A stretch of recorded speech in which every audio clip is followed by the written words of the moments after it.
Yes! Fuck yes. Guys, seriously. Sorry, I'm having trouble formulating complete sentences about this episode because Okay, so, for starters, this is pretty much my favorite episode. No, not of Season 3, not even of My Little Pony, just my favorite episode, period. I know, it's too early to be saying that, but I truly just do not care. This episode is, in my eyes, utterly perfect, and I'm going to try my best to articulate why over the course of at least 2 videos. Anything which I don't address in this video, you can expect to see in the next one, which will take anywhere from a couple of days to a couple of weeks to make, depending on how hard it is for me to calm down and really take my time to work through every little aspect of this episode, because it is seriously dense. I think I mentioned in my Applebuck season video that density is kind of a big deal for me, and this episode is possibly the most dense of the entire show in terms of attention to detail, entertainment, and emotion. A few people have told me that they didn't like the episode's pacing, and if you feel that way, I'm going to first ask you to watch the episode again. And once you've done that, if you still feel that way, then if you could explain to me what's wrong with the pacing, I'm curious to know because I thought it was flawless. Then again, pacing has always been my biggest issue with MLP 2-parters in the past. 2-parters usually have to introduce a lot of new concepts, which means a lot of exposition, and when there's a lot of exposition, it means that there's a lot of filler jokes that are thrown in to balance out the dialogue. Because of this, it always takes longer than it should to introduce the new concepts, which leaves each part either feeling too long or too rushed. Magical Mystery Cure does not fuck around. It establishes the point immediately, using a musical montage to show us that 5 of the main 6 have had their cutie marks mixed up, leading them to switch lifestyles.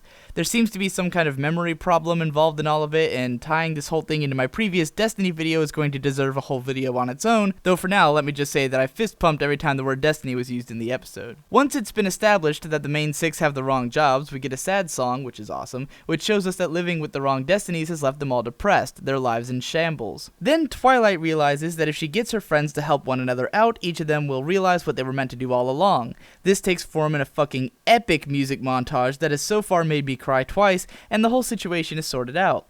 So I ask, why does this need more time? What was not fleshed out here? If anything, we got the point twice over that the ponies were leading the wrong lives, and then Twilight fixes it by getting her friends to help one another. It's an incredibly simple concept for an episode, and probably would have just been a normal episode if not for what was going to come afterwards. But because of what was going to come afterwards, the writers decided to be succinct and cut out the usual antics and slower pacing, replacing it with musicals that could communicate a large amount of emotion in a short amount of time. During the sad song, we don't even need dialogue to get the message loud and clear that this has gotten to be a really dark time for each of the main 6. After the True Friend song, we go right into Twilight meeting Celestia in this fucking amazing ethereal plane area, where Celestia tells Twilight that her understanding of friendship has reached the level where she can surpass even the most powerful unicorns and become an alicorn princess.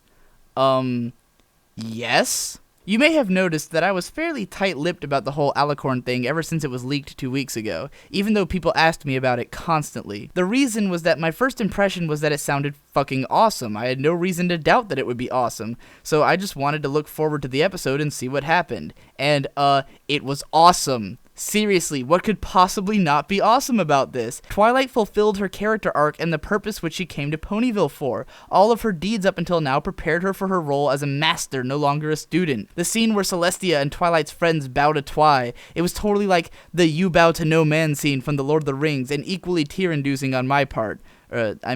Liquid pride-inducing. But Digibrony, doesn't this mean the end of Twilight Sparkle's character arc? Yes, it means the end of one character arc, but now this show gets to do what only a few amazing shows ever get to do, and start a whole new arc. Yeah, if MLP had ended right here, it would have been pretty satisfying, but you know what's even more satisfying? Fucking getting to see more, duh! Of course I want to see the adventures of Princess fucking Sparkle and friends. That is the best possible thing. Just think about how many new doors this opens up for plot and character development. There are so many new possibilities to explore. This episode probably would have been one of my favorites even if the plot had just been a throwaway deal. Even if you took out the whole princess thing and just had a musical episode about all the friends switching destinies, that would have been enough for me. I'm a giant fan of musical episodes in shows, and while I've always loved the musical numbers in MLP, I've always wanted there to be a full-on musical episode. Even more than that though, there was so much going on visually that my eyes just melted out of my skull. This episode had the kind of epic imagery that made me love A Canterlot Wedding so much, but it had even bigger moments and even more unexpected areas. areas. On the level of sheer visceral entertainment, this is god-tier stuff. But it's not only that, it's also a damn great episode of MLP. It utilizes the show's continuity more beautifully than any other episode, which we can thank M.A. Larson for, since, as I proved in my Magic Duel video, he's pretty much the biggest driving force towards a unified storyline in MLP.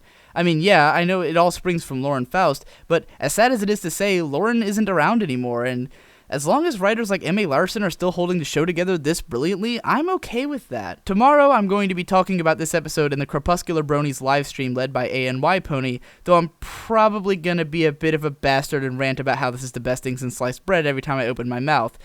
So check that out. I'll also be putting out an overview of Season 3 sometime in the next few days.